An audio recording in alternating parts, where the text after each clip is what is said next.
There's the ding for the closing of the bell as of the 9th of September 2020. And thank you for joining for another fantastic live stream. We're going to be looking at, hopefully YouTube works with us today. We tried to do a live stream last night, but I think there was just so many folks live streaming, and just YouTube had underlying issues, and they weren't able to fix it, and we had a lot of drop frames, lag, a lot of buffering of the stream, and just had an onslaught of different various issues. That being said, we got a lot to talk about today. We had a lot of things really come back, wouldn't say from the dead, but we had a lot of stocks that really rebounded today. We can talk about those, look at some other stocks that people might be looking at, and seeing how that overall plays in. DMC 8282, what's up, my friend? I see Alpaca already on here as well. Thank you guys for joining and coming out. I really do appreciate it. Yeah, it's been a crazy couple days without a doubt. Letty, can you guys hear me okay out there? Just doing a quick sound check. Wanted to confirm that that sounds 5x5 for everyone out there. Just kind of scrolling through a couple things that I'm just looking at, some trades. I'm just trying to make sure. It looks like RH is having earnings. I have that position. Let me see here. Just got to stay above like 300 for us. Okay, that's fine. Okie dokie. What's up, Fish? Thank you for coming out. I can hear you. Thank you. Oh, Big C has earnings too. Yeah, crazy move. Big C. Yes. Did it have it earned in the morning or right now? That's a weird a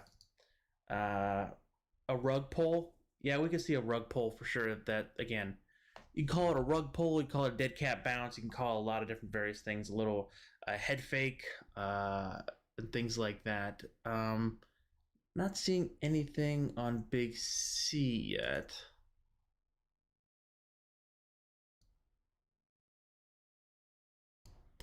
Interesting one to watch that. Is anyone in the Big C?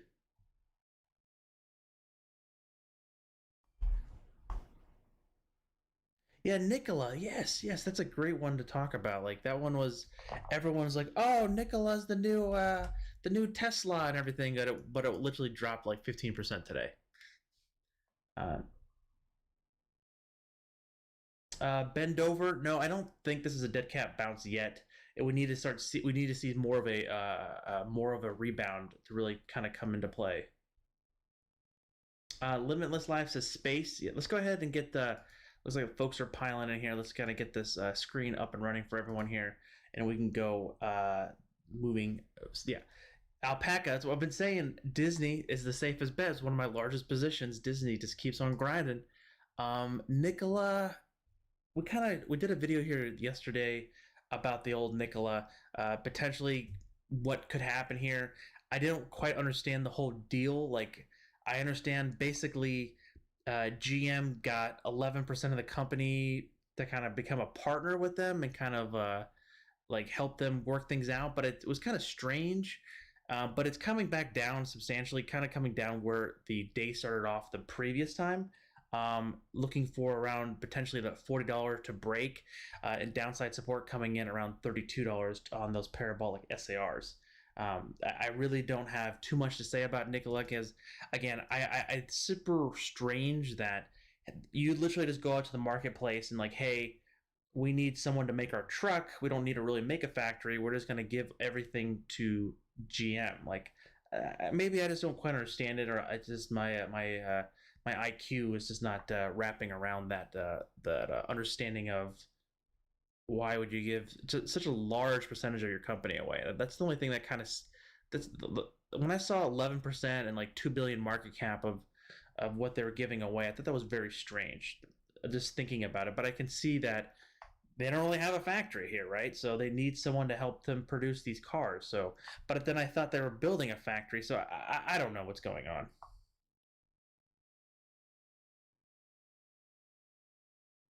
Let's look at space. Yeah, space is one we wanted to look at. Space kind of just this thing's been beaten up, but it's kind of building out here. So I'm a longer term shareholder or call options in space. long as it's staying above that 16.75 to like $16, I'm still looking for that potential move higher. We are seeing a potential sign of potentially trying to break above that 21 EMA here. That next target, if we break above that 21 EMA, would be around $21.83. We can see on how that works out. But again, this is somewhat of a squeeze. We see the volumes on oscillator going pretty strong from -40 to 0 today. That's a pretty strong move there, to be quite honest. Because again, that rally really came in here and looking like a breaking past that 21 EMA and looking for that potential move to 21. You never know with Space. Space is a very Virgin Galactic, the company, is very hit and miss because again, a lot of people hate it, a lot of people love it, so you have to be very careful. Just very be careful with that exactly because it's again the revenue model is kind of unknown for a lot of people. I know they have a contract with NASA for training and other various purposes, but I don't know how soon they're going to have folks like you and I be able to buy a ticket and take a ride into space.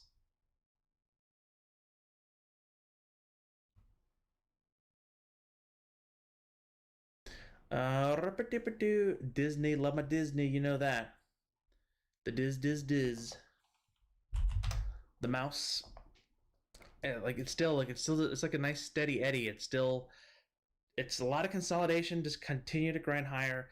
It's not a high crazy growth stock like Tesla, Apple, but again, you're not getting these crazy downturns. Like I think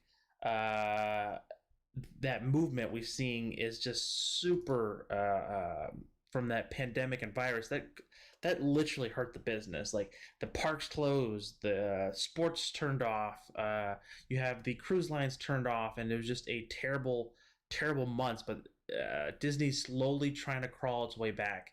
I was actually reading an article. I didn't believe it. I still don't believe it, that there's rumors that Disney's going to be moving out of California, which I think that's completely BS.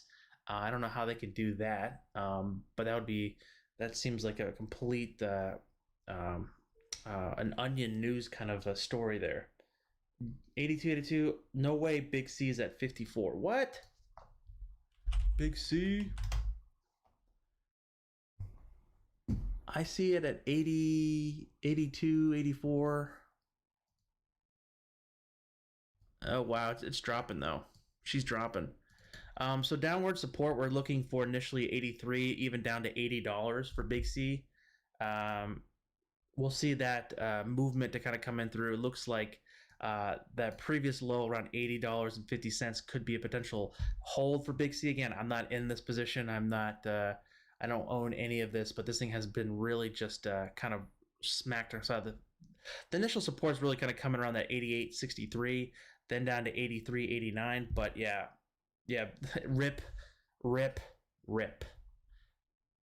Big old C.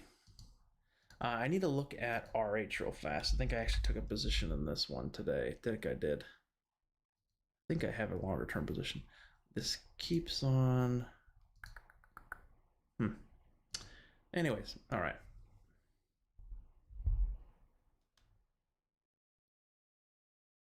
Myron Gaines, you always come in with that Tesla. Again, I have such a long term horizon on Tesla. Will it hit 250 or 500 first? 250 is about here, and 500 is about here. So I don't. If all things go well, I think that Tesla could easily hit 500 before it hits 250. But again, I don't have a crystal ball, so that's somewhat of my skew on it because I want it to go higher because again I have a lot of shares in it. That being said, looking at the chart, the 5 and 8 haven't crossed through the 21. They are kind of a steep angle, but we did see a lot of a movement higher today on breaking above and closing above that previous close of yesterday. So that little simple candle right there could give us a little bit of acknowledgement of like, hey, it's trying to hold that previous 100% move around the 359, 360 to potentially build a base. Again, we're talking we're talking Tesla here, and this thing is a complete beast, and it's literally has a mind of its own. And of course, everyone knows the CEO can tweet something or say something, and it can go completely to the moon or it can go completely to the ground, just like the Boring Company tunneling underneath LA and other various parts of the country. Or it can go to the moon or to space, so just like SpaceX. Those are my stupid analogies there. That being said, I can be super mindful of that. Be very mindful that, hey, Tesla, very volatile stock. It has been somewhat beaten down. It has taken on water. Like we always say, like, hey, is this stock seaworthy? Meaning, can this stock float if there was the current support system set in place? As of right now, the current support system's around that 326.15. That's kind of that's that limit of that 618 and that 50-day simple moving average. That's your line in the sand right there. I wouldn't consider that a very strong line, but it's a line enough that is holding this particular base. So this can trade sideways in this range for some time to potentially get that momentum to grind higher. What Tesla normally does, as you can look at here, it really gets it shoots, it's lack of a better word, blows up and goes skyrocketing, and then just kind of trades sideways a little bit. But that sideways motion, the ticks get smaller and smaller and smaller. So you can really see here that these candles are getting tighter and tighter and tighter and tighter, and volume starts to dry up, and then you get a boop, and it pops higher. So just be mindful of that.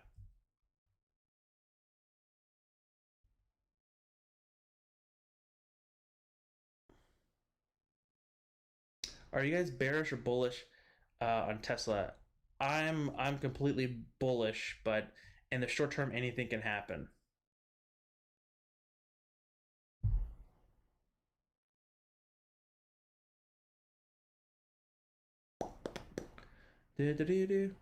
Makeshift, what's up, my friend? Yep, thank you for. Yeah, I am feeling a little bit better today. Thank you for the kind words. Paul says, "What computer software are you using that looks very comprehensive?" It's called no, sorry. This is Thinkorswim.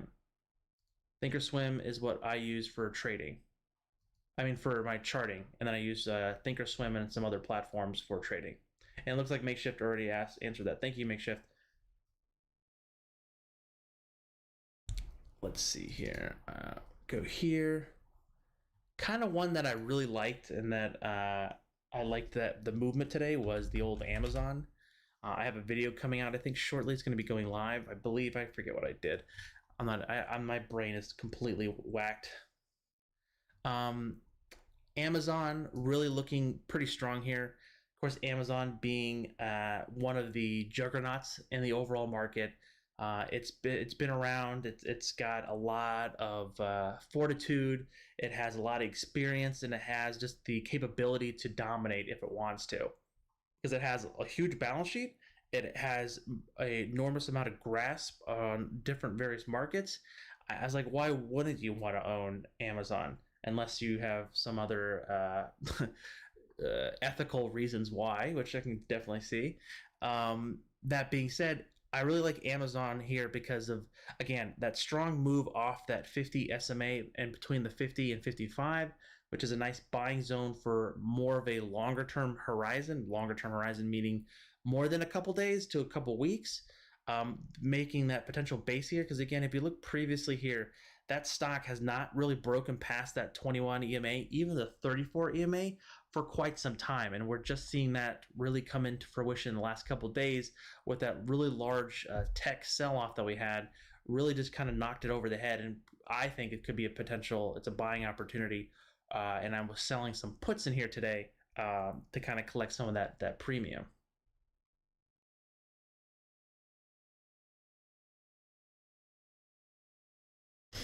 Hmm.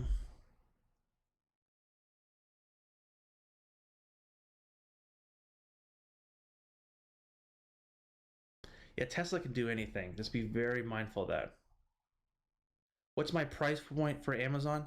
In the short term, I'm looking for if it can break above the 21 EMA, so it's around that 3,300. If it can break above that, My next price target in the short term is 34.67.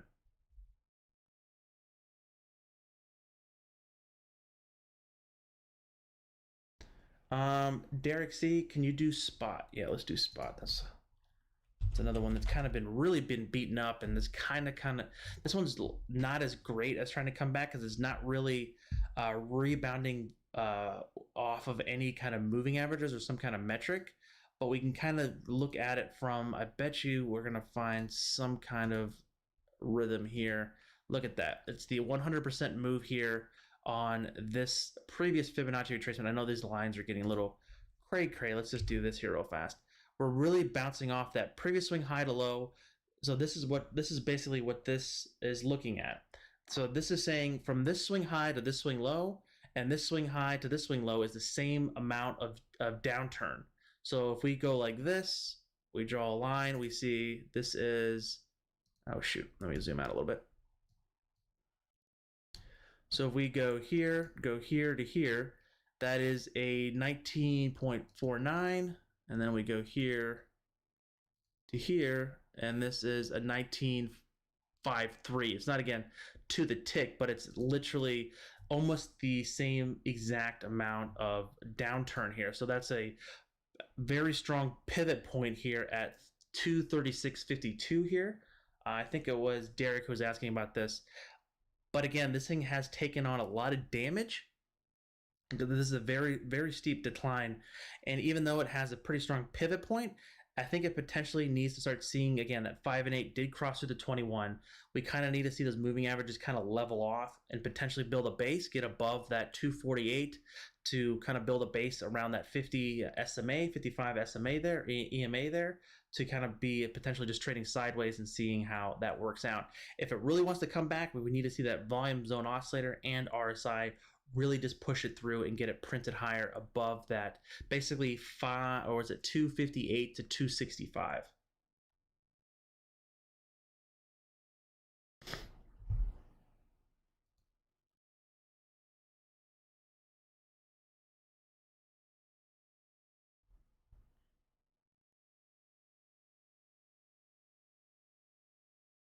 Wayfair. Anyone asking about Wayfair?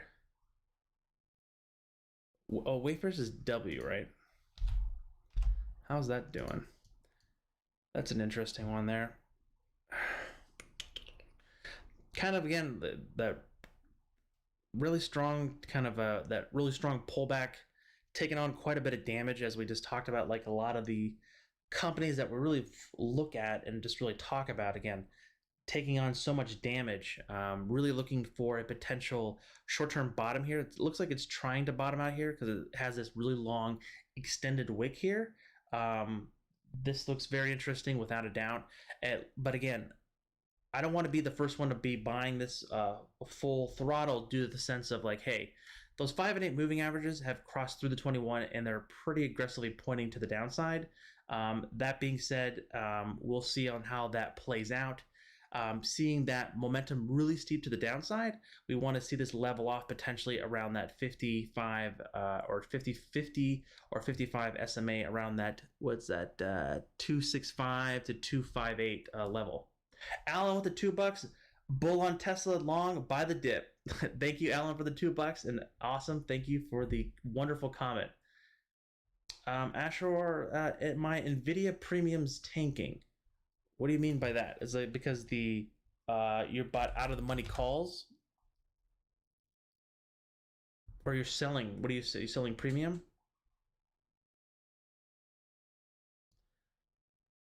So Nvidia looks really strong because it's really bouncing off that 34 EMA. That's actually a pretty strong sign because this trend is pretty much still intact here, even though it literally flew to these all-time like crazy levels. It's kind of pulling back, but again, similar to like that Wayfair, it has that really weird looking elongated candle there, but holding that 34 EMA around that 478. So 475 was actually I think I had a limit to buy, but I don't know why it wasn't executed. Maybe it didn't. Did it execute? Let me see here. Oh, RH did well. Thank you. RH did very well. That's I traded that a little bit. I've had longer positions in RH. Restoration Hardware, if anyone's not familiar with it. Looking for Nvidia. I really like this pattern. Let's look at a very simplistic fib here. Looking for that movement. It's coming back above the 21 EMA. The 5 and 8 haven't crossed through it. I think this is a great looking chart. If this can continue to kind of build that momentum, and just as long as that 5 and 8 don't cross through, and we can see a fantastic move to potentially build that base. Nvidia doesn't really build a base; it just kind of just continues slowly going up like a helium balloon.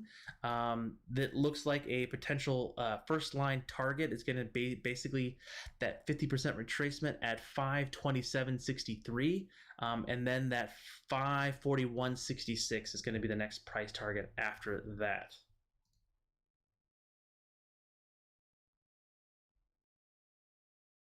Autumn only calls, but Sadie, it's a weekly.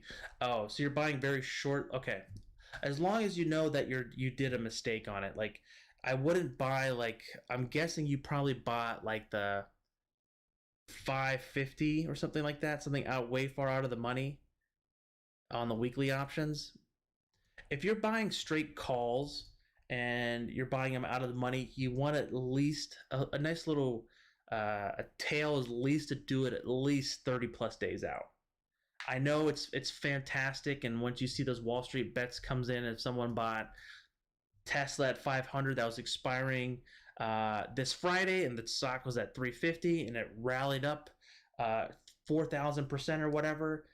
It's just you want to play the numbers, right? You want to continue to trade. You don't want to lose capital. You want to be risk averse in the sense of not taking the risk that you don't want to just blow up your account, and just be somewhat mindful about it.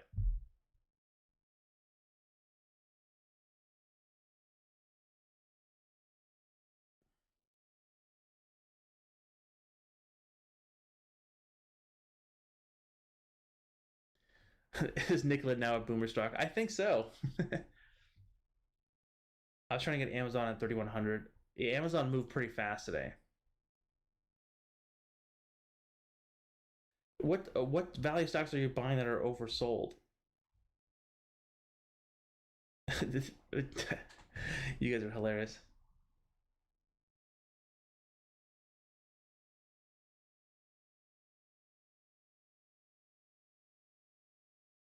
GMI, man, this you come in here all the time asking for this. We talk about this all the time. We talked about this potentially coming to the 200 EMA, and that's basically what we're seeing here. Since this huge kind of downturn here, we're seeing that kind of come into that 200 EMA around that $8.68 to potentially slowly build a base here, where the bleeding is slowly stopping. By that I mean the 5 and 8 are starting to curl sideways, and they're not going to be aggressively pointing to the ground here, and seeing some potential base building around that 850 to 875 range to potentially see where we go from there. Because again, volume's drying up, momentum's picking up, but the volumes on Oscillator and RSI are still kind of not non-existent, so they need to kind of come into play if we want to break out to the upside to get really above that 975 to 950 range.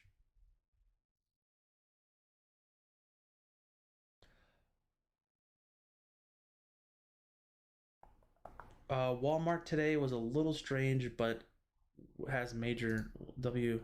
I actually didn't even look at Walmart today. I think Walmart has just had this huge pop, like we just saw like Nvidia, but it's trading fairly well actually, because it didn't, again, it's pretty aggressively. We talked about that initial support around 137. It can even come down to 133 if we want to. Um, but that is a very interesting play.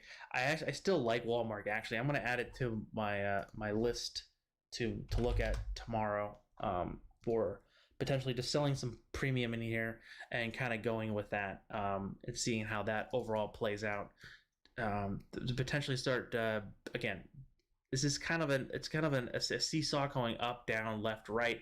But with Walmart, if that can hold that 137 range here above that 21 EMA, and you also see the purple parabolic SAR dots, it could be a nice suit to potentially build that base here and really get us pumped up higher. We're really looking, would like to build a longer term position in Walmart and looking for that 160 price target.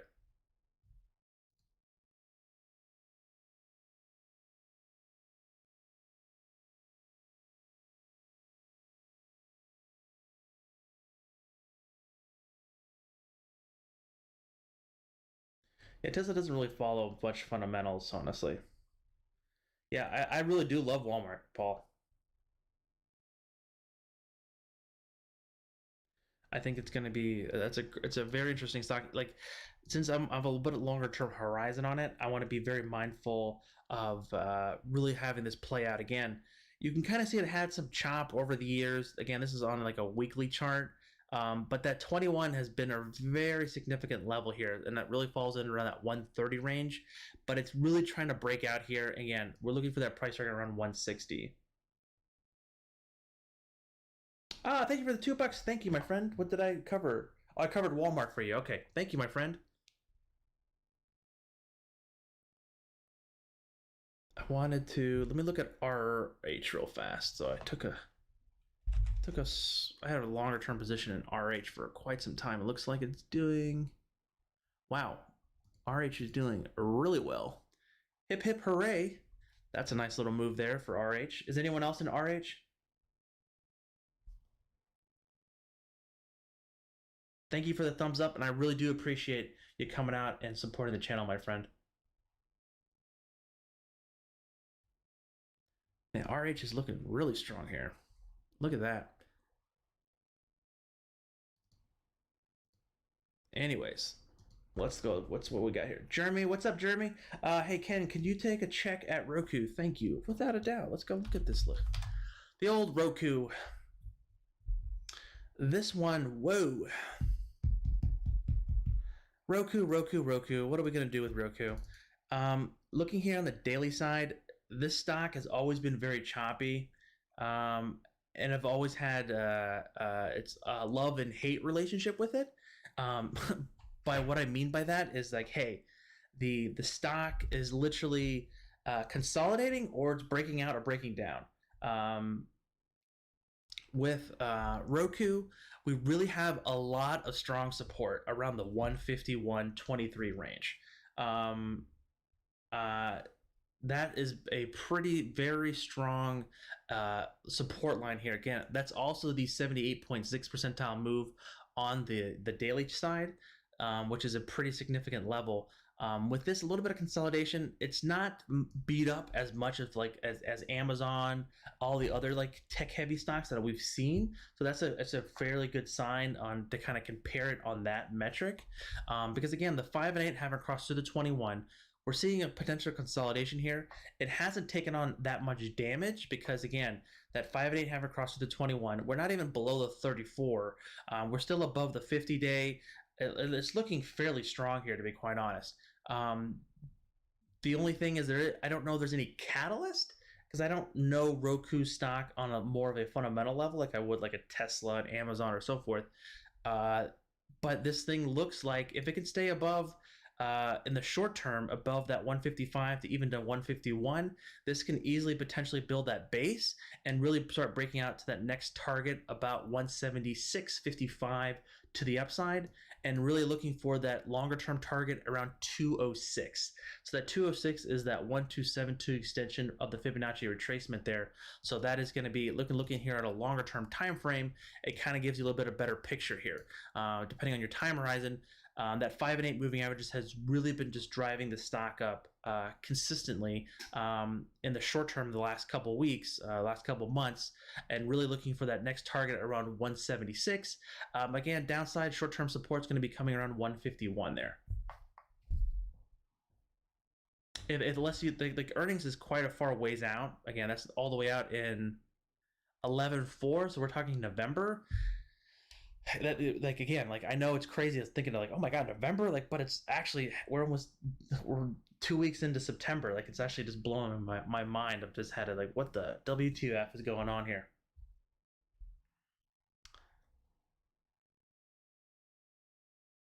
I'm straight to the point. I try to not. I don't like to sugarcoat things. I'm a straight to the point kind of guy. I think sometimes to the fault. Zoom making pretty crazy moves today. Hmm. I think I looked at Zoom in the earlier AM. Yeah, Zoom is making some pretty interesting moves there. With Zoom looking for that movement, again, Zoom had that absolutely crazy breakout earnings and just literally just ripped all the bears' faces off and just kicked them in and curb stomped them and basically just took all their money, breaking out to like a crazy all-time high, but then giving a lot of it back due to that overall steam and momentum that we had and that selling off of a lot of the tech-heavy SaaS companies, all those other companies that were whatever you want to call it with the SoftBank shenanigans, potentially could have just been a pump and dump here. But again, it's not breaking down because we talked about support around that was this 363 and 52 cents for initial support to the downside, and then initial support coming in around the 21.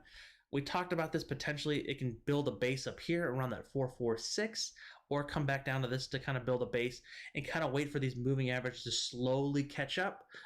Maybe it taps the 21 while the 21 is coming up, and we get that move higher to that 446. Really can kind of break this down just a little bit more on this shorter term time frame on the fibs here. Potentially the next 50% retracement is going to be look at, so the swing high to swing low, we're seeing the 38.2 percentile move kind of be a stopper at basically 396. So the next target is going to be above 396 to around 411 to 427 to the upside. But Zoom has just been, that thing has just been a complete monster. I think if this consolidates in this range for a little bit, we really can get a nice steep move higher. Because again, I don't think Zoom's going anywhere. I know everyone else has their own product and it does work well, but Zoom has the story. Everyone loves it. Everyone uses it. That's why it's just been going gangbusters. Makeshift RH, no, RH is a restoration hardware. It's like a furniture company. What do you think about Slack ticker work? Ugh, my friend. As much as I love Slack, use it on a daily basis for work, they can't get their stuff together. I have no idea. Like, I think they just give away too much for free, honestly, on the platform, and they're just not able to monetize. Um, yes, it's one of the greatest apps for team collaboration and things like that, but I think it's not innovating fast enough on having the extra features that other people want. Because again, as much as you see that a lot of people just use Microsoft Teams, and not saying it's the same, but it's just it's kind of the winner. That being said, with earnings, it's really getting crushed here. We talked about a potential breakout here that actually came on the radar for a potential trade idea, kind of around that 28 level to kind of be a potential earnings run. Kind of was called an idiot from some folks that I talked about. I said it's like it can potentially go up to that 34 or break above that 31, potentially even touching the 36 on an earnings run. Because again, people love this thing. This is patterns play out. So what I'm talking about here, I was like, I didn't just pull this out of my you know what. I pulled this from the previous movie, like where it had a nice earnings run into earnings, but then flopped again. Like I think humans do the same things. Like I had an earnings run here and then flopped. Earnings run here, flop. Earnings run here, flop. And then guess what? It's going to happen again. Maybe the third time people learn, because again, this is substantially lower than where it has been. Let's do a quick little fib here. I want to do a retracement. So swing high, swing low, boom. So it's kind of coming in. Oh, zoomed in too much. Kind of coming into that fruition around 25, 22. If it can build a base here and stay above that 22.54, that could be potentially building a base to potentially try to curl higher to get above that 27.33. But this thing has just been so damaged, and there's just so many other stocks I would rather put my capital into, my friend. And work doesn't cut it out for me, to be quite honest. I'm sorry.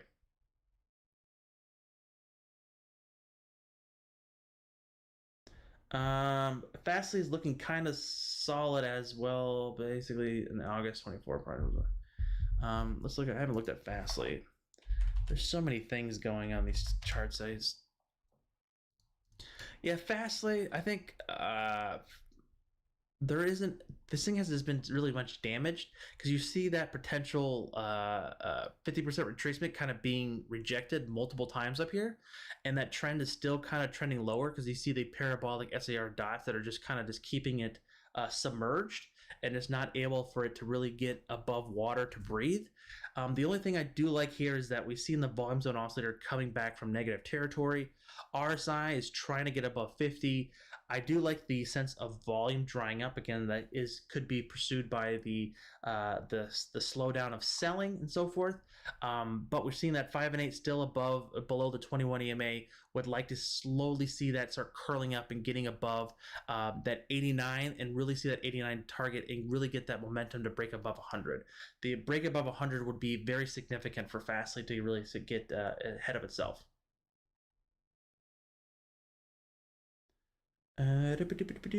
Paul, I'm new to your channel. What are your thoughts on index funds and ETFs? Love them, love them, love them. That is basically, I want to say majority of my shares are in that, but I think my longer term horizons, like you can't go wrong just owning SPY or Qs. Qs, it means the QQQs. I call them the noodles. I call them the Qlets. I call them the triple Qs. All kinds of things. I love other ETFs. I love what other ETFs do I own? I can't think off the top of my head right now. I own Jets. That's a airline ETF. I own some financial ETFs because again, I don't know what bank is crooked from the other, so I just kind of just own the overall section. Yeah.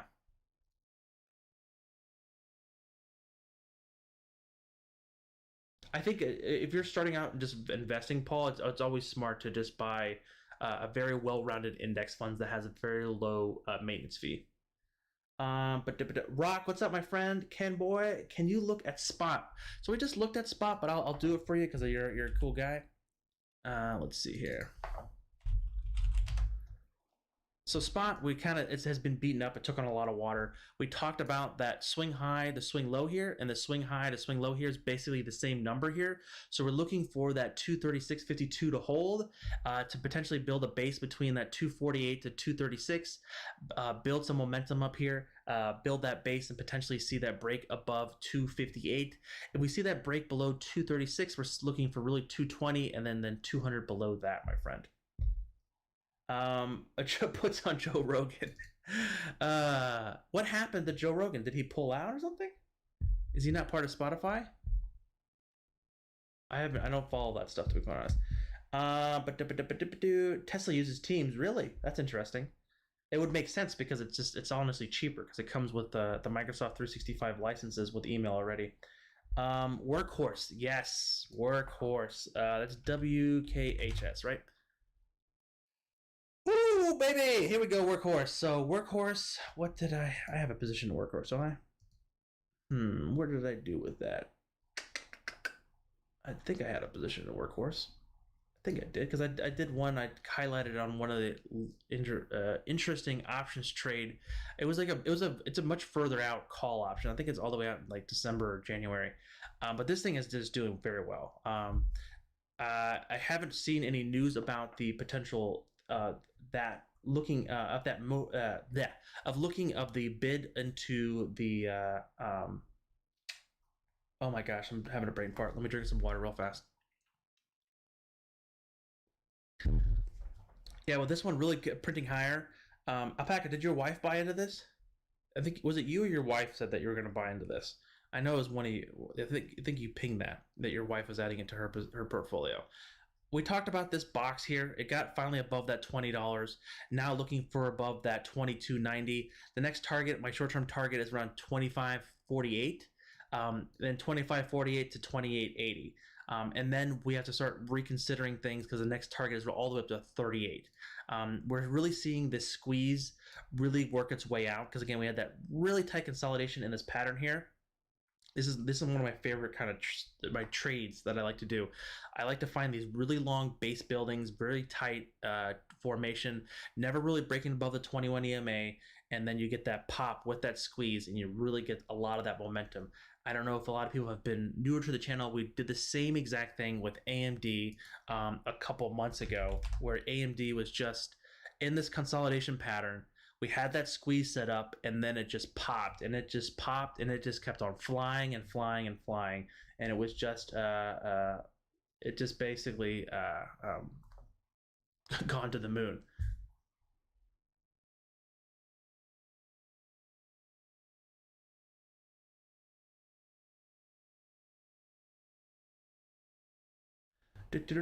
Okay.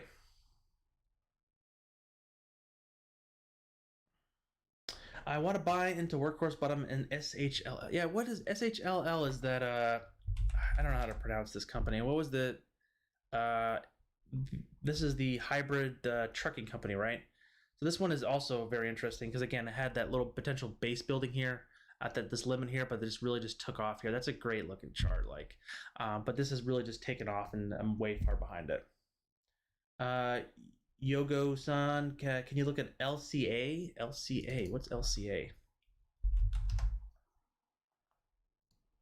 Wow, okay, I don't know what LCA is. But it looks like I did some Fibonacci here. We looked at this one, I don't know when, but it looks like, again, they had that nice base building here. We had that, they call it an ABC move, where you have the A, B, C, and then the D where it breaks out. People can name whatever these patterns. I really can, you can call it a cup and handle, and then a breakout. You really see that consolidation here, but you see the pattern still somewhat the same. It never broke above below the 21. It really consolidated between the 5 and 8 moving averages and just continued to grind higher. And again, now breaking out, hitting that limit around 120, the 127 percentile move at $18.58. That is a pretty significant level. If it wants to break above that, and the momentum's still strong because we do see some volume coming in here. RSI is very elevated. Same with volumes on oscillator. We're really looking for that $20.62 to kind of come into fruition if we really want to print this one substantially higher.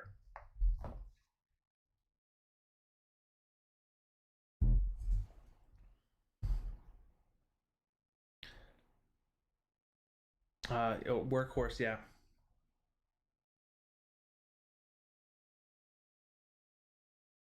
Yeah, Helion? Or another thing.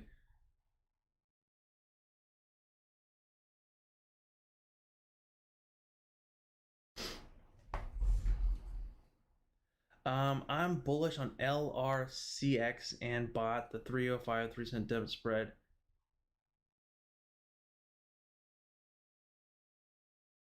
Yeah, with Snowflake, I saw some. I was trying to read something about Snowflake today, but again, my mind is honestly not that clear. I'm not on crazy drugs or anything from the doctor, but I'm just not able. I'm not sleeping well, so my brain. If I thought I read something, maybe I didn't.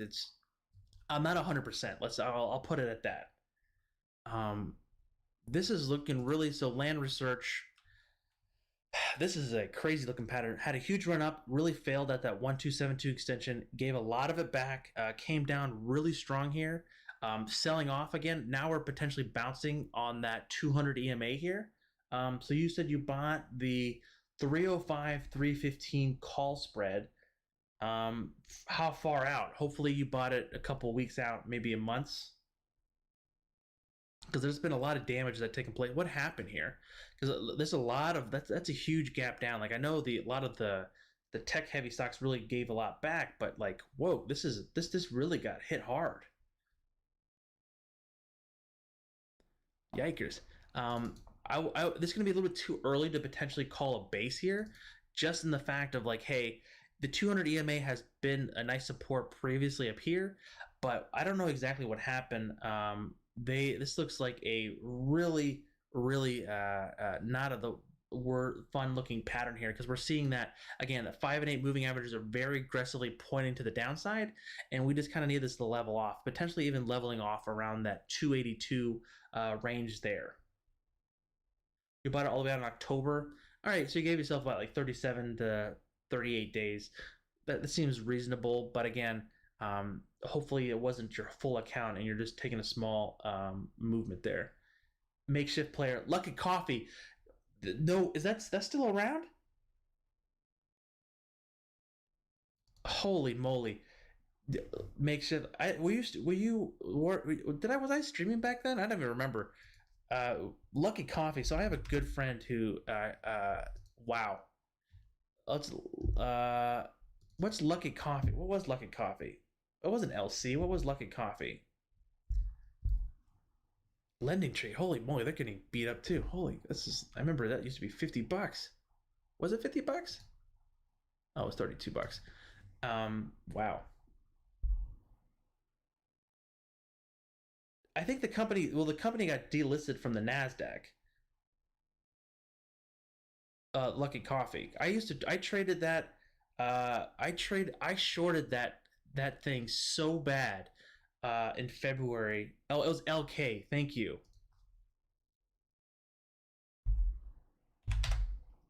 Yes, I shorted this in like February. I was just shorting it, and I finally got that flush lower to that 200 EMA, and I thought I was the genius. This is where my closet bear comes out when I'm really just have an overall a mission in mind of like I was like, you know what, there's no way that this is going anywhere because it had this really strange bounce, and it was right around the virus was coming out and really getting crazy in China, and I had developer friends that were there, and they were like, the S is about to hit the F, Ken, and I was like, can I short that's basically will be hurt, and I had no idea this was even fraudulent at that point, and it dropped, and I got majority of it out around 30 or 28, and then it just had that another huge drop, and I wish I would have been able to get that. GME, did GME have earnings today? That's the old GameStop, right? Oh, it did. Looks like it did. It lost $1.40.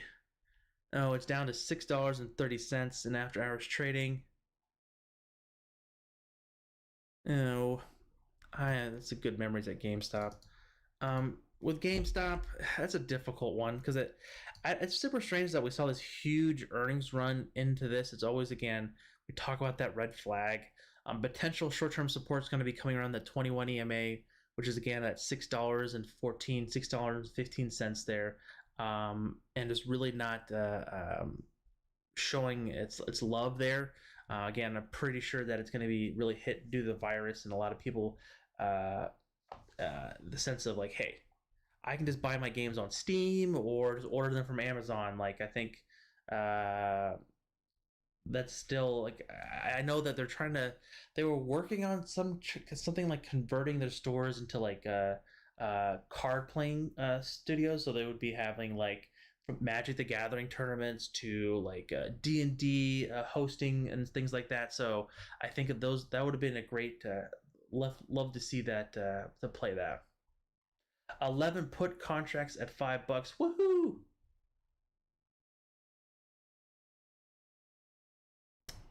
Someone got the 11 put contracts at $5. Yeah, that's that I want to see.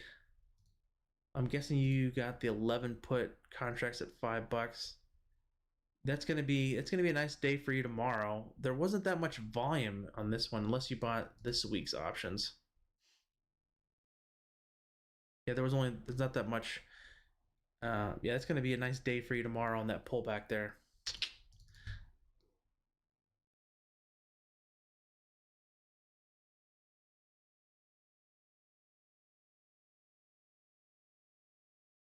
Yeah, they did that too. They try to do like the esports stuff. It's kind of it's sadly it's like Blockbuster. Was not able to innovate. That's not able to innovate. It's sad. You bought the 18th. There wasn't how much you paid $5 for those? The 18th. Yeah, you must have all 15 contracts because there's only 15 contracts open at that price limit, and zero traded today. Well, good. Give a little round of applause for G Natural. Nice little put trade for the old slapping of GameStop in the face.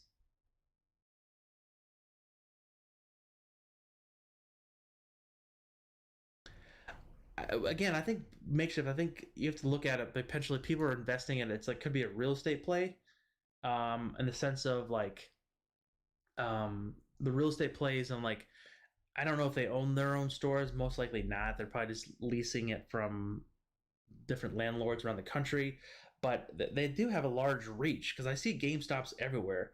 Um, it's yeah, like it's definitely something to like JC Penney. Like JC Penney's been everywhere, right? But yeah. AH Chang says, "What do you feel about Apple? Apple. AAPL." So I love Apple. I love to eat apples. I love apples with peanut butter. You're talking about Apple, the company. I'm sorry. I'm kind of a loopy mood. I'm sorry. I'm not on drugs. I'm just in a good mood. I'm finally feeling better today, and from my surgery. That being said, with Apple, we're really seeing that momentum again with that really large sell-off that we saw coming into that 34 EMA. Basically, the band that I like is, again, we always talk about the 21 EMA and the 34 EMA. That's the exponential moving averages that we use here. That 21 and 34 really coming into fruition, and seeing that potential movement, see how that plays out. Again, I know they're having some kind of conference, like you said, September 15th. But with that momentum, like, well, are they going to release another iPad, another phone? Like, I think if you were traded Apple 5-10 years ago, those conferences were much bigger of an ordeal, because it was such a brand new thing. Like they're like, hey, guess what? Now we have an iPad. Oh, hey, guess what? The whole screen is a phone. Like there is no buttons on it. Or hey, now we have a watch and wearables are cool. Like they could surprise us and they could be like, hey, we built a car, or like that would make the stock pretty go crazy, right? But I think everyone's like, okay, we're gonna get another iPhone 12. It might have another camera on the back and it's gonna add some new emojis to it, and things like that. But we'll see how it plays out. But again, Apple, I love their products. They're really great. Well, you see me working off a Windows machine here, but I love using their laptops. I have, but I have an iPhone, I have an iWatch, so it's just basically, I'm definitely inside the ecosystem of an Apple fanboy, if you want to call me that, of their products. But this thing has taken a hit. But just remember where we came from. That last earnings, it really blew it off. Like in the sense of just the amount of revenue it made, even though the stores were closed. Guess what? People can still order online. They had, I think, a shortage on a lot of devices due to the fact of, again, the virus and manufacturing issues. But that being said, it just really rid up the 5 and 8 moving averages greatly, and then had that pop off top at that 2618 percentile move, and then gave it right back down, coming down to the 34. We can even come down to that 107 range, which we talked about potentially being I'm selling some puts potentially around this level here. But if the 5 and 8 come through the 21, we could see some potential further downside on that. But again, this thing has been super strong here. We've kind of seen this pattern here before where we kind of came up to this pattern and they came right back down to the 34, kind of similar to this. And then kind of rebounded here, kind of trading in between that 34 and 21 EMA to kind of potentially go higher from there. So basically, I'm going to look at, again, we do have a catalyst being the AKA the earnings that, or the conference that they talk about. We're going to be basically putting this little, let's do it like this. Kind of want to keep it at that. So we're going to put this kind of in that penalty box to kind of see it, movement here. And seeing how that plays out. Again, if it starts breaking below that 50-day, a lot of people might be running to the hills. If it breaks below 107, it can easily come down to 100. It could be a bull trap. We just don't know, my friend. Microsoft. We can look at Microsoft as well. Microsoft. So Microsoft has a deadline too. We talked about this potentially moving down here just the other day. But with this really strong reversal that we saw today, we're looking for that potentially, again, the 5 and 8 have crossed somewhat through the 21 here, but we're looking for some potential this candle pattern I kind of like here. I don't honestly talk too much about candle patterns and other various facts like that, but you have this really sharp down day, then you have that sharp down day close below that limit, but then the following day you get a full-on reversal and it closed above that previous candle of the low of that day to the high of today.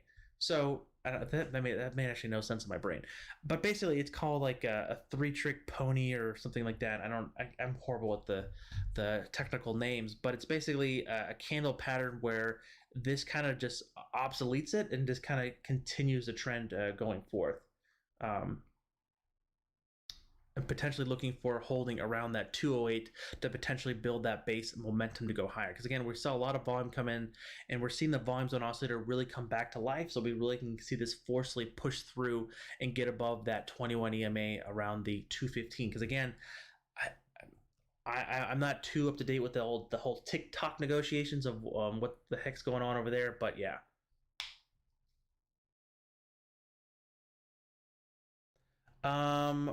We had a guy from Chewy buy and GME like last week bought 9% Burry, still holding like GME. I've seen a bit of funds invest stake this year. Yeah, the what's his name? Michael Burry, right? People know him as the one-eyed guy from The Big Short, making a huge amount of profit in a very short time frame. Yeah, he's been always pretty long on GME, hasn't he? Alan says Ford. Yeah, Ford. I still kind of like here. We bought into this and some options here. Looking kind of hold above that $6.80. We're really looking for that target to kind of come into play around that $7.46 in the short term. I think with that overall news of GM getting some free money or free stake into Nikola, I think Ford's going to be like, you know what, like the competitiveness in that market, and especially the trucking market, they're going to really come out, and I think they're going to just smack them across the face and really show who's boss. That's in my opinion, of course, but I think with this really tight squeeze setting up here, that really tight consolidation here around basically the 200 EMA, we can really see that pop into that 746. If it really fails, we're going to look at, to kind of break below that 650 and potentially come down to $6.11. So be very, very careful out there. Chewy chewed me up today. Really? It has earnings tomorrow. What is Chewy's ticker? Is it CW? What is Chewy? Is this it? Is this it? Yeah. So it has earnings tomorrow. Is it before the bell or after the bell? It looks like after the bell tomorrow. So we did trade this one back here. You kind of saw, we saw that again. One of my favorite patterns that I always talk about is that really tight consolidation with the squeeze, and then it breaks out, and then bada bang, get that money. With this one, with earnings on the horizon, it's going to be kind of a coin flip. My honest opinion would be like, hey, it should do well, right? But we had such a large move into earnings, giving, of course, some of it back today, even being down a little bit today, but really these really large candles here to the downside, potentially looking for some support around the 21 EMA and that 1618 around $8 or $58 there to potentially see that trade sideways. Let's see, do they have weekly options? They're saying plus or minus move of $8. So $8 where we're currently at would put it basically above like that 70-ish range, and then to the downside would basically put it around that 52-ish range, around where the 50 EMA or SMA will lie there. Really looking like a lot of support kind of coming in here around that $55.50. Again, with earnings, I don't like to play earnings, especially with options. It's very difficult. We could see this on how this plays out, but this could be a kind of a mixed bag here to potentially see how that plays out in the sense of, again, that 21 EMA and 34 has been pretty strong support. So guessing, this is, again, I would like this to the long side to kind of break above 66 on good earnings. To the downside, we're going to need to stay above 58 if earnings doesn't do too great, and even stay above that $55 limit there. Makeshift, thank you for the heart, my friend, and the $1.99. I appreciate that. Thank you for the ongoing love, my friend.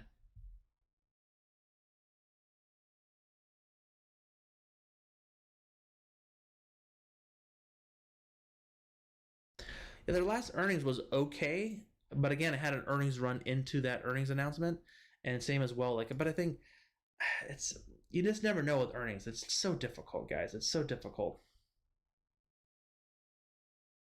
How excited are you about the Airbnb IPO? Hopefully, they're much as I am. I've actually never used Airbnb. I wanted to use Airbnb when I went to LA last summer, um, but I just wasn't able to get a deal that I liked and a place that I really liked. Um,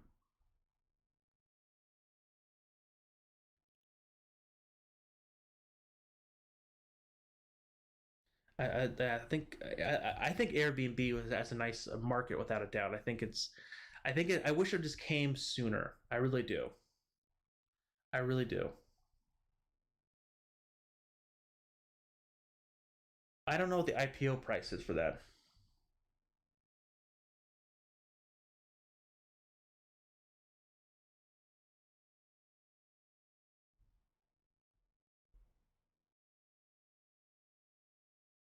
Let's see here.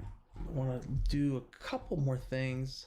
Another stock that I want to highlight that I actually really like, and we're seeing a potential base building, is the old Fiverr. Again, the basically freelance economic site for people to kind of make some side hustle or make a full time hustle on doing video editing to other various things. Um, that potentially break out. I can actually bring this pilling box just a little bit lower here to kind of really see that penalty box really work its way out. As long as it stays above that 105, 106 range, and even above below the 121. If we see a break of either of those ranges, we could see a really large burst higher or lower. Again, we have that squeeze ensuing, a volume shrinking. We are seeing the RSI and volume zone oscillator starting to perk up. So this could be a sign for a potential breakout or a breakdown. Breakdown support's really going to come in support around the 50-day, so around the 98 $90 level, 98 to $99 level. To the upside, we're really looking for targets around 132. So that's kind of a one that I like to see on how this puppy plays out, lack of better words. But let's see how this works. Let's see.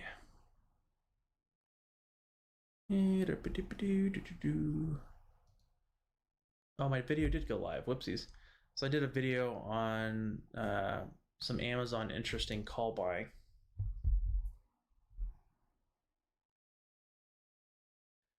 What's up, Tech? OK or OTRK? I don't know. That sounds familiar. Okay. Wow, that is a beautiful stock. Holy moly. Yeah, poor GME is dying. GameStop. That is a beautiful looking stock. That's really holding that 21 EMA and just continue to grind higher and just really breaking out to all time highs. That is a great looking chart there, Tech. Paul, thank you for becoming a member, my friend. That's fantastic. Thank you for joining the club. Thank you for the support. Alan says, thank you. 611 is my average cost per share for my holdings for Ford. Funny how things work out. Alan, those Fibonacci numbers are just fantastic sometimes. I don't make it up, right? You saw me draw the lines, and that's the number it gave me.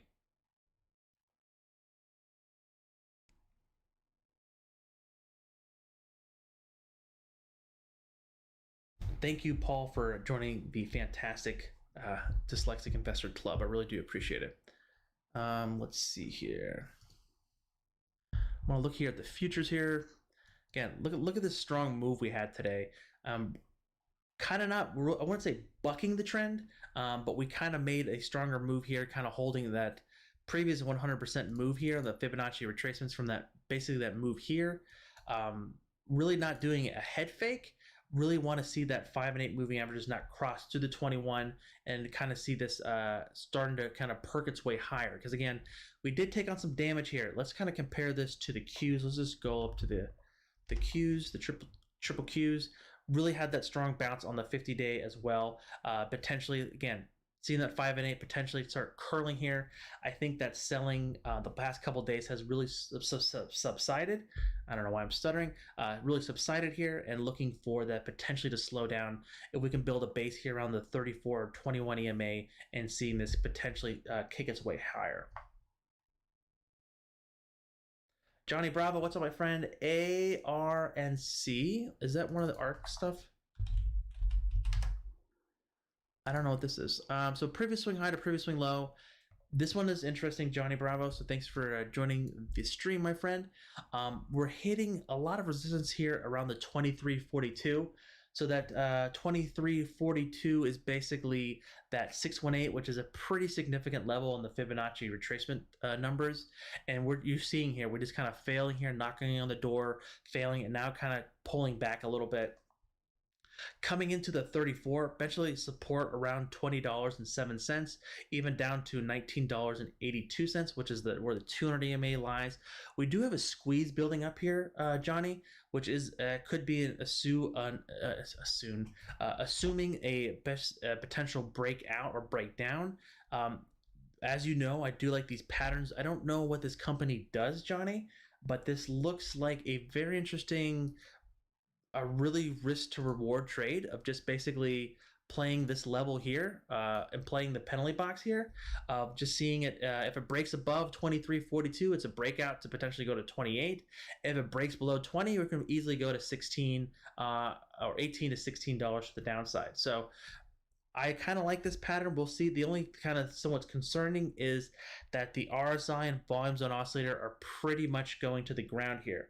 And that's really not a fun thing to watch here with that very negative momentum going here. Because again, I don't see a earnings or some kind of catalyst on this stock, but I think we'll see on how that plays out. But that's definitely, again, that's fib numbers are that 618 is really holding it back at 2342 there, my friend.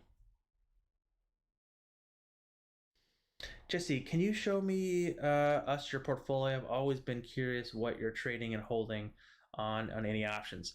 I don't want to show it directly, but I can give you a quick list on some options that I have. I have Apple, Adobe, AMD, Amazon, longer term Bank of America, BYND calls. I have some Disney. I'm selling puts in that.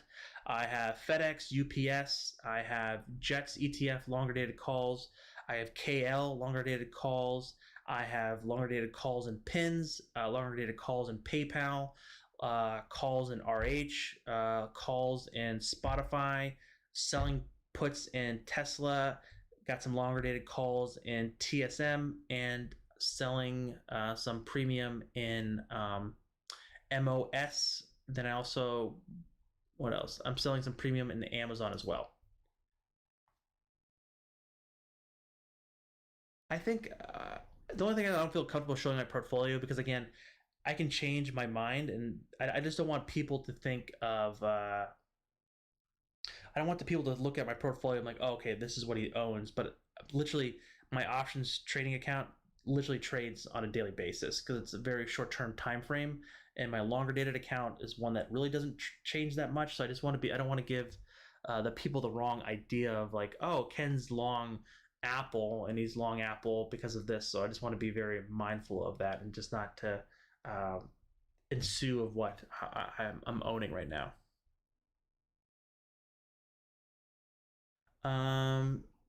Crafts is FMCI.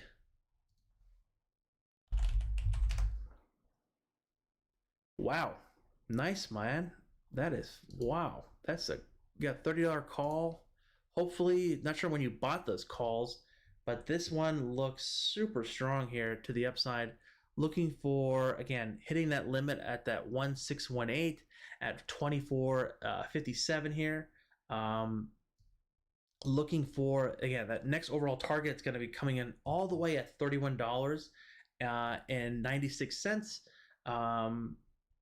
That being said, this thing has been a large mover here, and I'm not sure what this company does. Is this like a SPAC? This honestly looks like a SPAC. And it's looking like it's just really taking off to all-time highs. So I don't know too much about this company fundamentally, but the chart looks like it's just wants to go crazy and run, because again, it definitely looks like kind of somewhat of a very interesting SPAC play there.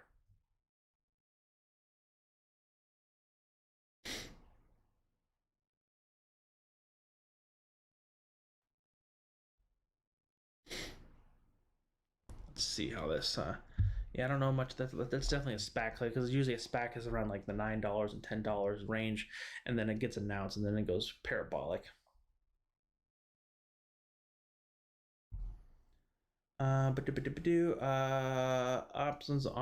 Opinions on BAC. Interesting, you bring that up on Bank of America. Looking for that Bank of America, basically, which I think we talked about this multiple times, really making that trading sideways in the box kind of thing. So Bank of America, love it, hate it, things like that. It's I think all banks are somewhat crooked to some side. But that being said, with Bank of America, we're looking for this pattern to consolidate in this range between the 21 and 34, basically staying above $25 and staying below 26-ish to kind of see this trade sideways and get that squeeze to build up and get that pop higher, potentially to get above 26 and really hit that $28 price target. To the downside, we're looking for potentially 24 to break and get down to that 23, even down to 22.14 for the Bank of America. And then I have longer dated options in Bank of America, so I'm really just playing it more in the long haul for Bank of America. SPAC Frozen Foods. Frozen Foods tattooing artist doubled their profit margin. Oh, okay.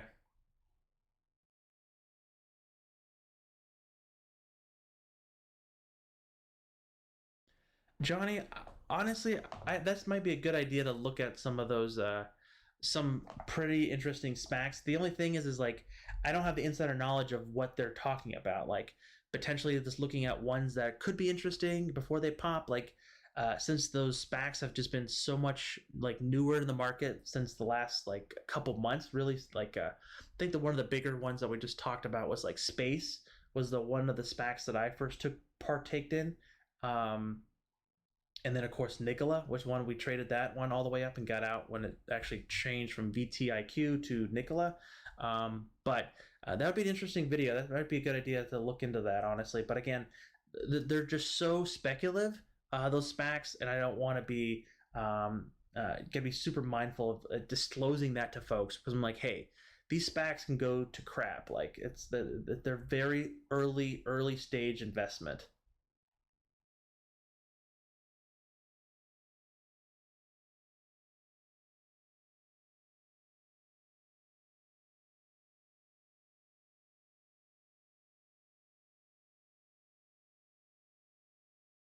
Johnson and Johnson's call for 925 J&J.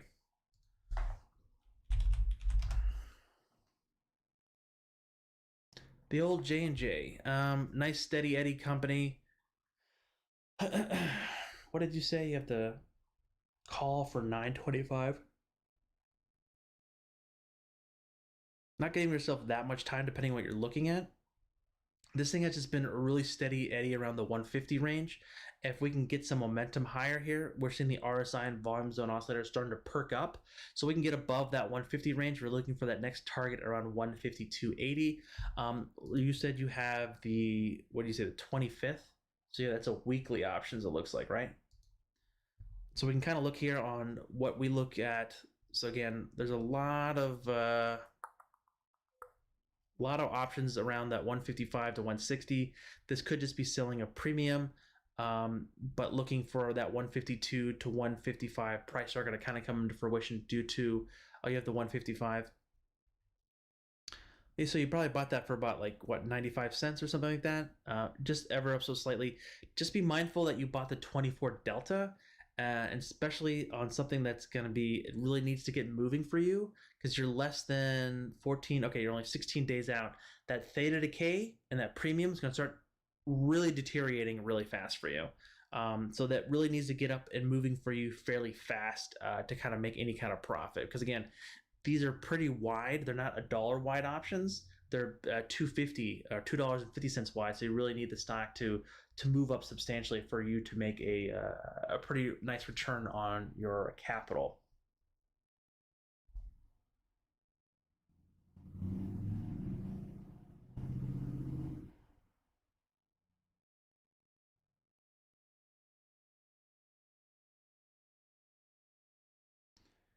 Yeah, J&J is always a nice company. So what I like to do within J&J is literally just look at some of this crazy options activity, and just honestly, it's a great way to sell premium. It's a really well stock to kind of trade that theta decay. Because again, it's not, it doesn't, it, of course, don't mind this crazy move with the pandemic, but it just kind of just trades sideways. So potentially you can sell like the 155 or even sell the 144 puts and just kind of collect some of that premium, create an iron condor and other various components like that to kind of work on your selling a premium or your theta gang work going on there.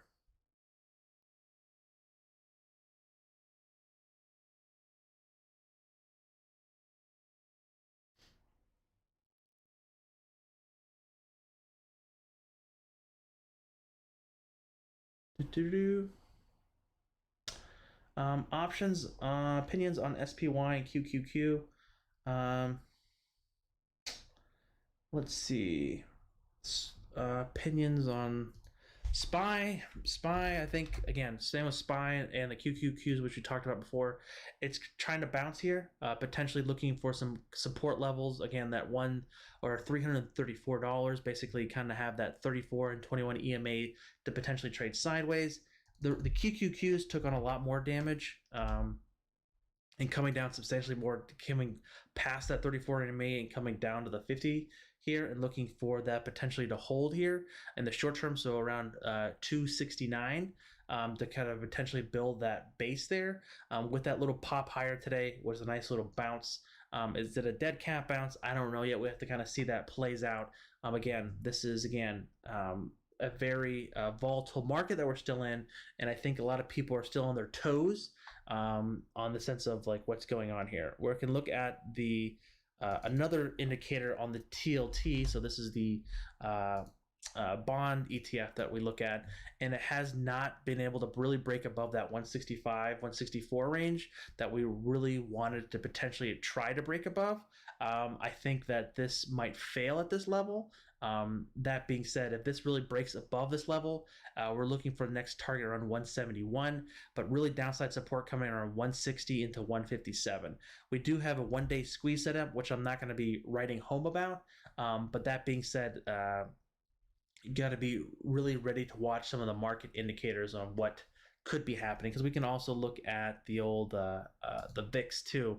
It was just ever up so slightly today, but again, it's just kind of coming down. Previously, what we saw with this movement in the beginning of end of May into June, kind of just had the huge pop and then kind of consolidated and made its way a little bit lower from those previous moves there. Oops, where am I going here?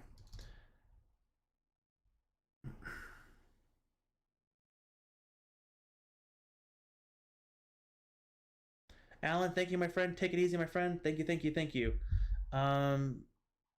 Zuef crafted. What is GP stock? What's GP? Is that Green Power?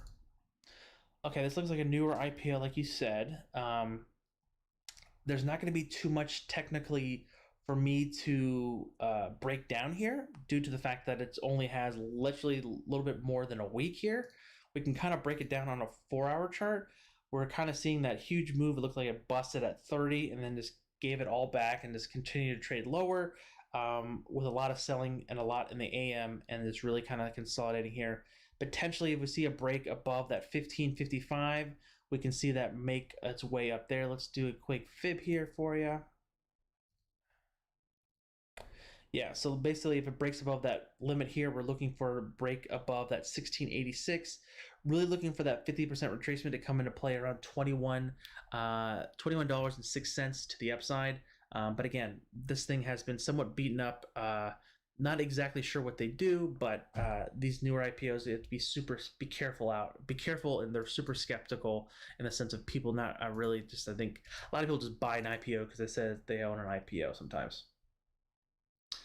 Johnny, is SQ building a base at 140? I don't know. Let's take a look.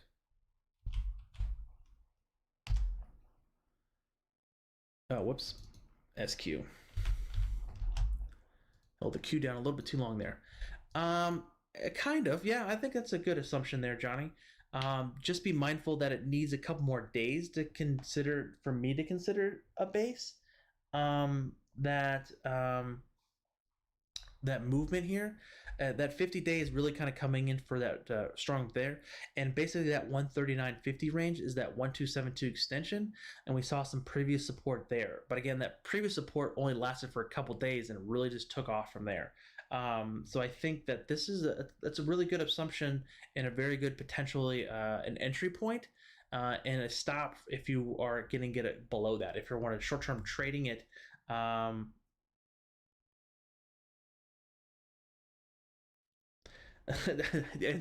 know, Johnny. I'm sorry. I hit the SQQQ, which is like a short ETF of the Qs. Yeah, that scared me for a second too. I love Square. Actually, I'm actually long PayPal, just because I had the shares longer than Square. We want to see those 5 and 8 moving averages not aggressively cross through the 21. So if those 5 and 8 cross through the 21 and start breaking below the 147 range, we could be in a little bit of trouble. It's not going to be going crazy because, again, this is such a large run here, and like, look at this movement here, and it's really hit that top here and get sold off like a lot of the other companies that we followed here, and now kind of potentially just bouncing around, potentially trying to get back and above into the fun game above 170, which is our longer term target for the stock. Really, 170 to 205 is the longer term targets here. If we look here on a longer term side, the trend is still intact here. We're still above that 8 EMA. That's going to be the aggressive side for moving averages here on the weekly side.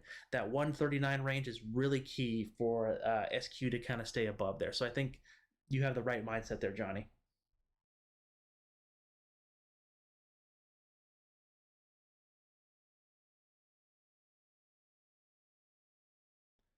Anthony, will tomorrow be another 600-point pump? I don't know. I think Jay Powell woke up and just started writing some checks and hitting his money button. That's a joke, guys. I'm just joking there. 600-point day. I think, again, looking here on the S&P 500, anything can happen. Just be mindful and getting ready for that movement to go higher or lower. Because, again, I have no crystal ball here. I have to look at the waves. I have to look at the wind. I have to feel the sand or whatever you want to compare it to on looking at these averages. As of right now, if it wants to go lower, that hold would be around that 3,305, which was the previous low on the futures for S&P 500. Let's just go to that there. But basically, if it starts breaking below that, we're really kind of hitting no man's land and could be going down all the way down to 31 or 3,200 from there. And then from 3,200 could be coming to that 200 EMA around 3,100 there. GP is a company creating EV school buses. They already have products out and are selling contracts to schools. Great. Awesome. Love it. Airlines are about to make a big comeback, Paul says. It's my industry of profession. I know you mentioned your airline ETF, but there are individual stocks you prefer. Paul, I don't know what airline you work for, but I love or Southwest Airlines. I like how basic they are in the sense of it's so simple, simplistic. Between Love and Delta are some of my a little bit more favorite components of the airlines. Looking at, again, the reason I chose Love initially right off the bat, because, again, due to the virus, and I think you already know this, that a lot of countries, people have to self-quarantine, can't go out of the country. So Love is much more domestic, a heavy airline company. So people are more likely to fly to New York, LA, Miami, or whatever, instead of going outside of the country. And Love is your best bet on getting those really inexpensive flights, I believe. But again, I do own Jets because again, it's super difficult for me to pick out a winner because again, a lot of them do look the same. So we look at DAL, really just kind of potentially trying to make it higher here. DAL, Love, what is United? Is it UAL? Yeah, UAL kind of also consolidating here around the $35 range. It just kind of been just a nice steady eddy there and just not really going anywhere. Like, yeah.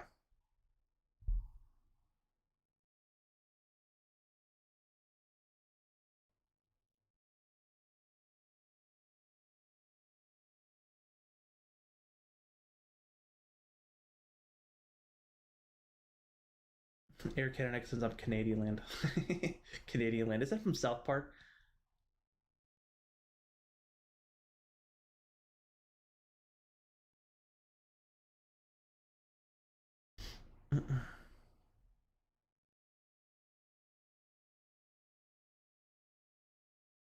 I love love. Yeah, make sure that I love. I love lamp.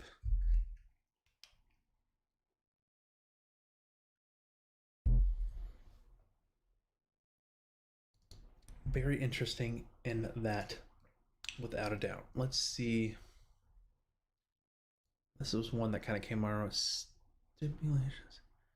What is this stock? SLP. This looks like I missed this one. This is like it's breaking out really good to the upside. What is this? Really holding around that $66.95, looking for that potential move higher because again, we're not seeing that much volume come in here yet. Even though RSI and volumes on Oscillate are printing higher, that move is still somewhat intact, looking for that break above 70, even to 73 there. I agree. I'm still some up in cash without a doubt. I don't want to. This year has been a great return on my shorter dated options and stuff like that. So I just want to really kind of keep that safe, if you know what I mean.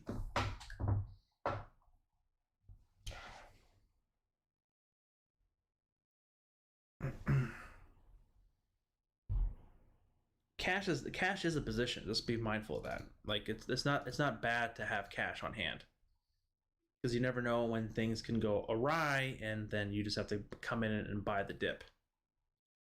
Buy. Do. Let's see here. I want to look at Walmart is definitely one I want to look at for tomorrow. So what we're going to be looking for Walmart is going to basically be selling some premium here because the IV is a little high at 37-ish dollars, 37%, and potentially looking for selling some premium at 37 days out, maybe potentially selling the 130 and buying the 125 and collecting a little bit of premium there. Because again, the next limit down is around 133. Those options are $5 wide, so I can get a little bit of premium, maybe get 150 bucks of and risking 400 to kind of, or risking 150 and potentially risking 350 to make 150. If that understands on premium consolidation there. Yep, fun stuff without a doubt. AMD, as far as no one has brought up AMD, I'll talk about some AMD. Again, AMD has been the best winner I've had this year by far, with that huge breakout and movement here. We're really seeing that consolidation here around that 21 and 34 moving averages, with not really much volume coming in here. Potentially seeing that kind of consolidate between that 80 to 82-ish level, even to 83, and really see that consolidate again to that breakout to above $95 is the next overall target that we have for AMD. But are you buying puts? I'm going to be selling puts, so that means I want the stock to stay above 133 for Walmart.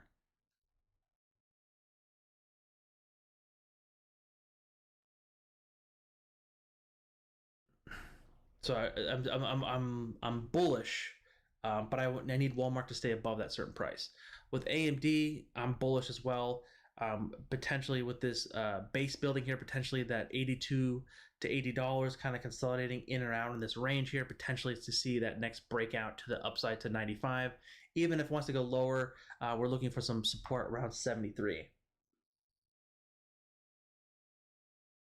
Paul, exactly. Like with the election year, we need to.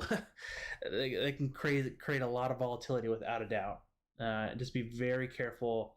And cash on hand is very wise without a doubt. And yes, the Wizard of Omaha has a lot of cash on hand.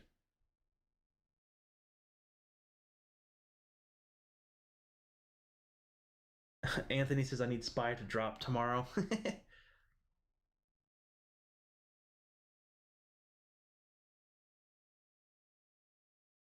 um, you can sell vice versa, but you can do it. You can turn this, especially with Walmart, you could turn this into an iron condor. The only thing is this thing has had a lot of large gap up hires, gap up like really blowing up to the upside, and even though I'm kind of creating somewhat of an incentive or a basis of like, hey, I don't think it's going to break below this level here. And that level is basically around that 130ish range, which was around that that 78.6 percentile move, which we've had a strong base built there before. So that's basically what I'm thinking about. Of like, if I'm selling calls here, I could limit my potential return on capital. Yes, I can collect more theta potentially, but Walmart, as you've seen, has run up pretty drastically in the last coming weeks, and I want to be very careful when I try to cap that. Like something that I would like to do, like an iron condor in, is something like a J&J. Like that thing has just been a nice steady eddy, just continuing sideways. Another iron condor could be like a T-Mobile, just kind of just trading sideways here, just collecting the premium on the wings. Trying to think of another stock that could be collecting some premium with a little more risk. If you're a little bit more aggressive here, BA could be another trading opportunity on collecting some premium. On this one, on selling some longer out wings, 30-ish plus days out. Yeah. My trading account is nowhere near my investing account. Like my trading account's probably like 27 to 30K right now, 35K. My investing account is substantially bigger than that. But I don't touch my investing account that much.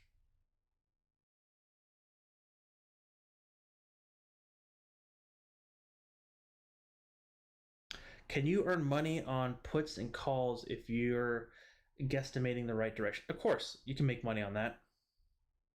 Let's say if you think the market's going to be going much lower, you think it happens, you'll be able to make much more in the puts. Yeah, you could, but again, the reason I like to sell premium is because there's basically three ways you can make money in options. The stock goes up, the stock can go up, down, or does nothing.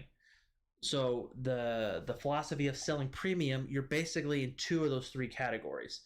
Because if I'm selling premium, let's say if I sell um, the 118, okay, let me just make it simple here. Let me just look at the BA. Let's say if I sell like the 160 put and BA and a 1 month out. That option will be continuously, if BA just continues the path that it's in, it's just trading between that 162 to 170. We'll see on how that movement just kind of consolidates there. And since I'm selling that put, that means I need the stock to stay above that 160 range. It can go all the way up to 300. I'll still get my money. Yes, I'm capped because I'm not going to be able to capture all that upside, but to capture that more higher probability of profit, I'm getting that nice steady eddy income of selling of that premium. I think I've said steady eddy too many times, haven't I, Paul?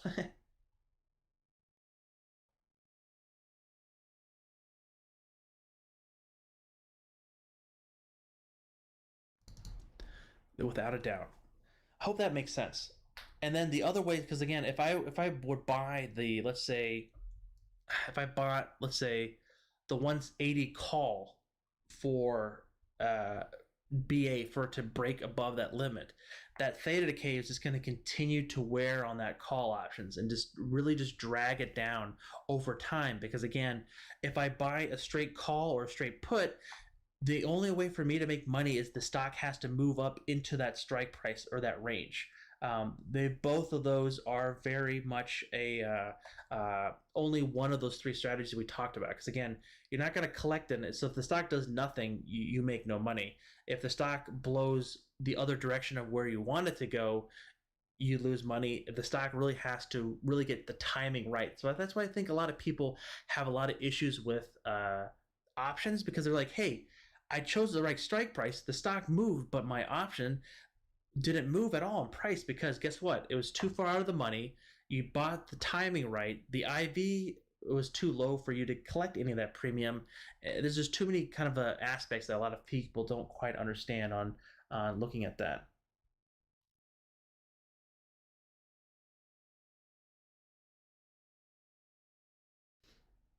Guys, on that note, I'm going to call it the end of the stream. We'll definitely try to do one tomorrow again, potentially some other stuff. We'll be working on some videos tonight for everyone to go out tomorrow. Again, guys, thank you so much for coming out tonight. I really do appreciate it. I'm going to go eat some din din. And I'll catch you guys on the flip side. If you're interested, don't forget to join the Discord. It's in the description down below, completely free, a lot of fun. Everyone that's basically in the chat is in there. Definitely check that out. I really do appreciate everyone coming out again. Thank you so very much, and I'll catch you guys on the flip side. Peace!